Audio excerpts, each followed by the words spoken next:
Hello guys, हम ENT के disorder पढ़ रहे थे और उसमें से हमने जो आइज़ के डिसऑर्डर थे वो पढ़ लिए थे पूरे। और हम जो डिसऑर्डर पढ़ेंगे अब जो वो है थ्रोट के डिसऑर्डर। उसमें जो सबसे पहला डिसऑर्डर है वो टॉन्सिलाइटिस। अब देखो टॉन्सिलाइटिस क्या होता है कि टॉन्सिलाइटिस के अंदर जो टॉन्सिल्स होते हैं उनमें इन्फ्लामेशन हो जाता है, उसको बोलते हैं टॉन्सिलाइटिस। अब देखो टॉन्सिल्स क्या होते हैं कि टॉन्सिल्स जो होते हैं वो लिम्फ नोड होते हैं जो अपने थ्रोट के ईस्ट साइड के अंदर सिचुएटेड रहते हैं, लोकेटेड रहते हैं। और ये क्या करते हैं, डिफेंस मैकेनिज्म का काम करते हैं। इनका मेन फंक्शन होता है डिफेंस मैकेनिज्म का। टॉन्सिल्स अपने जो थ्रोट है उनके इस साइड के अंदर लिम्फ नोड होते हैं जो सिचुएटेड रहते हैं, वो होते हैं। और इनका जो मेन फंक्शन है वो है डिफेंस मैकेनिज्म का, कि जैसे भी कोई बॉडी के अंदर कोई बैक्टीरिया, फॉरेन पार्टिकल्स या वायरस एंटर करे तो ये क्या करते हैं, उनको डिस्ट्रॉय कर देते हैं और अपने बॉडी को इन्फेक्शन होने से बचाते हैं। लेकिन कभी कभी क्या होता है कि वैन टॉन्सिल बिकम इन्फेक्टेड, और कभी कभी क्या होता है कि टॉन्सिल खुद इन्फेक्टेड हो जाते हैं, उनके अंदर क्या हो जाता है, इन्फ्लामेशन हो जाता है, जिसे क्या बोलते हैं अपन, टॉन्सिलाइटिस। अब टॉन्सिलाइटिस देखिए कि कोई सी भी एज के अंदर हो सकता है, पर कॉमनली किस में होता है, चाइल्डहुड के अंदर। और ये मेनली किस में दिखाई देता है, एक तो प्री स्कूल जो चिल्ड्रंस होते हैं और मिड टीनेज जो चिल्ड्रंस होते हैं उनमें दिखाई देता है। और इनके जो सिम्टम्स होते हैं वो है सोर थ्रोट, स्वेलन टॉन्सिल्स और फीवर। सोर थ्रोट हो जाता है, टॉन्सिल्स में स्वेलिंग आ जाती है और फीवर मेन सिम्टम्स है ये। अब देखो इसमें कोजेस क्या दिखाई दे रहा है। कोज क्या होता है कि बताया कि बैक्टीरिया और वायरस की वजह से ये टॉन्सिलाइटिस होता है। और जो मोस्ट कॉमन जो बैक्टीरिया है वो कौन सा है, इसमें स्ट्रेप्टोकोकस पाइजन्स ग्रुप ए स्ट्रेप्टोकोकस। ये जो मेनली जो कोज करने वाला जो बैक्टीरिया है वो है टॉन्सिलाइटिस का। ये है इसके कोजेस। अब इसमें देखो कि जो टॉन्सिलाइटिस होता है वो 3 टाइप्स का होता है, एक्यूट टॉन्सिलाइटिस, क्रोनिक और रिकरेंट। अब देखो एक्यूट टॉन्सिलाइटिस क्या होता है कि tonsillitis is incredibly commonly in childrens के अंदर मेन कॉमनली होता है। Almost every childrens is probably get tonsillitis at once. सभी चिल्ड्रंस के अंदर लाइफ में एक बार टॉन्सिलाइटिस होता है। If symptoms last around 10 days और लेस इट्स कंसिडर एक्यूट। अगर जो सिम्टम्स 10 दिन तक रहें या 10 दिन से कम हो तो उसको हम क्या बोलते हैं, एक्यूट टॉन्सिलाइटिस। 10 दिन तक सिम्टम्स और उससे कम हो तो उसको क्या बोलेंगे, acute tonsillitis. If symptoms last longer, और अगर सिम्टम्स ज़्यादा दिन तक हो तो उसे क्या बोलते हैं, और वापस अगर जो ठीक होने के बाद भी वो टॉन्सिलाइटिस वापस आ जाए, कम बैक करे, तो मल्टीपल टाइम तक बार बार होता रहे तो उसको क्या बोलते हैं अपन, क्रोनिक और रिकरेंट। क्रोनिक और रिकरेंट। अगर सिम्टम्स 10 दिन तक या उससे कम दिन तक रहेंगे उसको तो बोलेंगे एक्यूट टॉन्सिलाइटिस। और अगर सिम्टम्स लास्ट ज़्यादा दिन तक रहे और अगर बार बार वो मल्टीपल टाइम तक टॉन्सिलाइटिस होता रहे तो उसको क्या बोलते हैं, क्रोनिक और recurrent tonsillitis. Acute tonsillitis will likely improve with the home treatment but some cases may require other treatment like antibiotic। जो एक्यूट टॉन्सिलाइटिस है वो मेनली तो होम ट्रीटमेंट के थ्रू भी मिट जाता है, पर कभी कभी इसमें क्या होता है, एंटीबायोटिक की रिक्वायरमेंट होती है एक्यूट टॉन्सिलाइटिस के लिए। अब देखिए क्रोनिक टॉन्सिलाइटिस क्या होता है।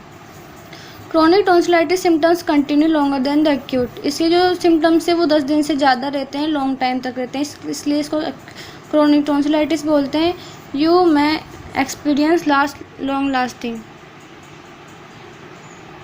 अब देखो इसमें जो सिम्टम्स है वो क्या क्या दिखा देंगे, सोर थ्रोट, बैड ब्रीथ, हेलिस्टोसिस और tender lymph node in the neck.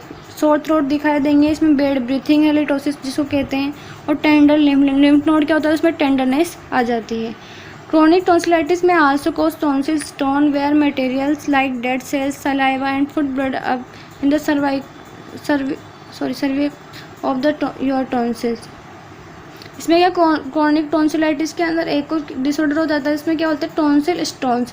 जब क्या होता है कि डेड सेल्स हो या सलाइवा हो या कोई फूड हो तो हमारे जो सर्वाइक्स में और टॉन्सिल्स के अंदर बढ़ जाता है, तो और वहाँ पर क्या हो जाता है, debris can harden into the small stone, this may come loosen on the own on the need to be remove by doctor.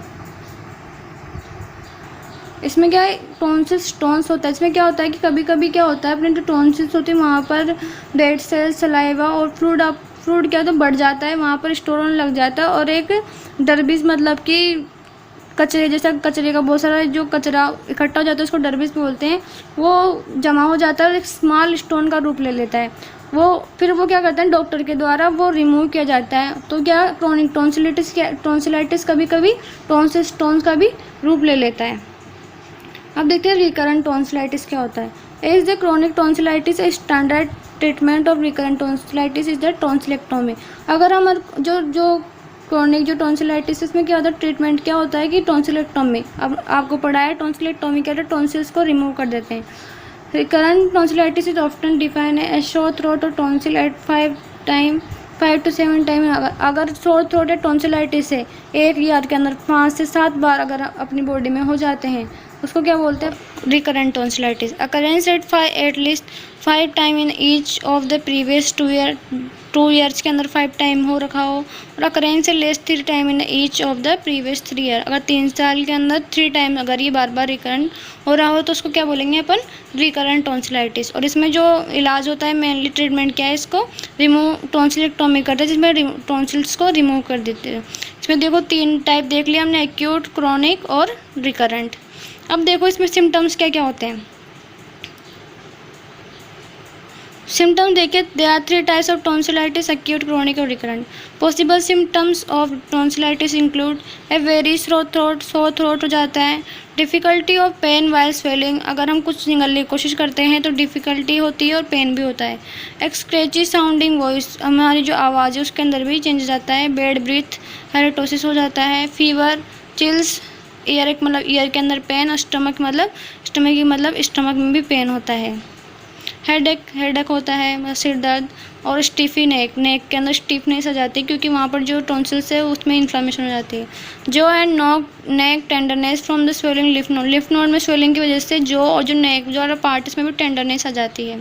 Tonsils that appear red and swallow, और जो टॉन्सिल्स जो कैसे दिखने लग जाते हैं, रेड और स्वेलो मतलब उसके अंदर इन्फ्लामेशन हो जाती है इस वजह से। टॉन्सिल दैट है वाइट और येलो स्पॉट, और टॉन्सिल्स पे क्या दिखाई देते हैं, वाइट और येलो स्पॉट दिखाई देते हैं टॉन्सिल्स पे। ये है इसके सिम्टम्स। अब देखो कि इसको डायग्नोसिस कैसे करते हैं टॉन्सिलाइटिस को। जो to diagnosis the tonsillitis your doctor will examine your throat for redness, swelling और white spot on the tonsils. सबसे पहले जो डॉक्टर्स क्या करते हैं वो रेडनेस को, स्वेलिंग को, वाइट स्पॉट जो रहे उसको एग्जामिन करेंगे। Ask about other symptom you have had such as fever, cough, runny nose, rashes और स्टमक एक। अगर हमको किसी प्रकार के अदर सिम्टम जैसे फीवर, कफ, रनी नोज वगैरह हो रहे हैं उसके बारे में हमसे पूछेंगे। Look in your ear and your nose और अदर साइड ऑफ इन्फेक्शन। हमारे कान के अंदर और नाक के अंदर देखेंगे कि किसी प्रकार का इन्फेक्शन तो नहीं हो रहा। Feel the sides of your neck to see if your lymph node are swollen and tender. और हमारे जो लिम्फ नोड है उनको चेक करेंगे कि कहीं किसमें स्वेलिंग या टेंडरनेस तो नहीं आ रही है। अब हम देखो कि इसमें टॉन्सिलाइटिस का ट्रीटमेंट क्या करेंगे। If a mild case of tonsillitis doesn't necessary require treatment specially if the virus such as cold as cause it. अगर माइल्ड केस हो टॉन्सिलाइटिस का तो इसके अंदर किसी प्रकार का ट्रीटमेंट जरूरी नहीं है, क्योंकि एक्यूट जो टॉन्सिलाइटिस था वो क्या होता है, होम रेमेडी से भी ठीक हो सकता है। Treatment for more severe case of tonsillitis में इंक्लूड एंटीबायोटिक और टॉन्सिलेक्टोमी। अगर जो टॉन्सिलाइटिस है वो क्रोनिक हो रहा है तो उसमें क्या रिक्वायरमेंट होगी अपनी, एंटीबायोटिक और टॉन्सिलेक्टोमी। टॉन्सिलेक्टोमी मतलब टॉन्सिल्स को रिमूव करना। If a person become dehydrated due to tonsillitis they may need intravenous fluid. अगर पर्सन को स्वेलिंग करने में भी प्रॉब्लम आ रही है क्योंकि उसमें वहाँ पर स्वेलिंग हो चुकी है, उसकी वजह से डिहाइड्रेट हो रहा है पेशेंट, तो उसको क्या हो, इंट्रावेनस फ्लूइड की रिक्वायरमेंट होती है। Pain medicine to relieve the sore throat can help while the throat healing. Pain medicine भी उसको देंगे और क्या देंगे, इंट्रावेनस फ्लूइड देंगे उसको ट्रीट करने के लिए। देखो हमने क्या क्या देखा ट्रीटमेंट में। अगर नॉर्मली हो रहा है माइल्ड केस है तो हम उसको होम रेमेडी से भी ठीक कर सकते हैं, और अगर सीवियर केस है उसको तो एंटीबायोटिक देंगे और टॉन्सिलेक्टोमी कर सकते हैं, और बाकी इंट्रावेनस फ्लूइड अगर उसको डिहाइड्रेशन है, और क्या पेन मेडिसिन दे देंगे पेन को रिलीफ करने के लिए। अब देखो टॉन्सिलेक्टोमी क्या होती है। Surgery to remove the tonsils called the tonsillectomy. मैंने बताया कि टॉन्सिल्स को रिमूव करने की जो प्रोसेस होता है उसको क्या बोलते हैं, tonsillectomy. It is generally only recommended for people who are experience chronic और रिकरेंट टॉन्सिलाइटिस। अगर पेशेंट क्रोनिक और रिकरेंट टॉन्सिलाइटिस से सफ़र कर रहा है तो अभी टॉन्सिलेक्टोमी करवाई जाती है। और for cases where tonsillitis call complication or symptom doesn't improve. और कौन से केसेस जिसके अंदर अगर टॉन्सिलाइटिस है वो कॉम्प्लिकेशन कॉज कर रहा है और जो सिम्टम्स है वो भी इम्प्रूव नहीं हो रहे हैं, तो उस केसेस के अंदर टॉन्सिलेक्टोमी की जाती है। इफ़ यू हैड टॉन्सिलाइटिस और strep throat at least 5 to 7 time in the past year, अगर हमको टॉन्सिलाइटिस से वो 5 से 7 टाइम हो चुका है, एंड टॉन्सिलेक्टोमी हमें हेल्प करती है। The surgery can also relieve breathing problem और troubles following they can result to, अगर जिस सर्जरी से क्या होता है, ब्रीथिंग प्रॉब्लम थी वो भी ठीक हो जाती है, और हमने जो स्वेलिंग करने के अंदर जो प्रॉब्लम हो रही थी जो टॉन्सिलाइटिस में, वो भी क्या ठीक हो जाती है, इसलिए टॉन्सिलाइटिस की जाती है। टॉन्सिलाइटिस क्या होता है, टॉन्सिलेक्टोमी क्या होती है, टॉन्सिल्स को रिमूव करना। अब हम देखो कि होम रेमेडीज़, एक्यूट जो टॉन्सिलाइटिस होता है उसमें क्या होता है, होम रेमेडीज़ की जाती है, वो क्या होती है जिससे कि जो टॉन्सिलाइटिस है वो ठीक किया जा सकता है। There are several treatment you can try at home ease throat pain for tonsillitis. Drink plenty of fluid, अगर हम ज़्यादा पानी पियेंगे दिन के अंदर 4 से 5 लीटर तो वो भी उसका चांसेस नहीं है। गेट लॉस ऑफ रेस्ट करना चाहिए इंसान को। Gargles with warm salt water several time a day, और गर्म जो वार्म सॉल्ट वाटर होता है, नमक का जो पानी है, उससे क्या करना चाहिए, गार्गल्स करना चाहिए दिन में कई बार। यूज़ थ्रोट लोजेंस, इसे थ्रोट लोजेंस यूज़ करने चाहिए, लोजेंस।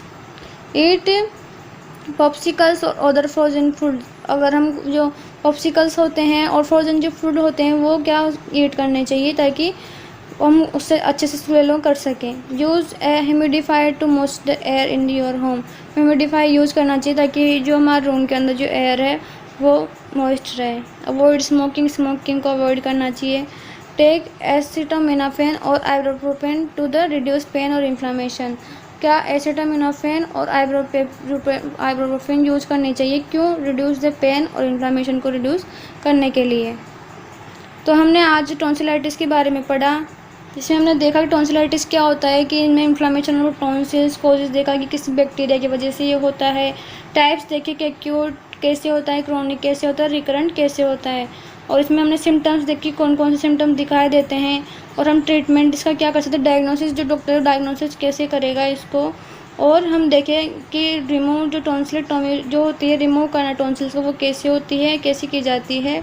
और होम रेमेडी एक्यूट जो टॉन्सिलाइटिस उसको रिमूव करने, उसको ठीक करने के लिए जो होम रेमेडीज़ होती है वो क्या होती है, ये हमने आज इसमें देखा। अगली क्लास में हम दूसरे डिसऑर्डर के बारे में पढ़ेंगे, थ्रोट के। अब जब तक के लिए थैंक यू।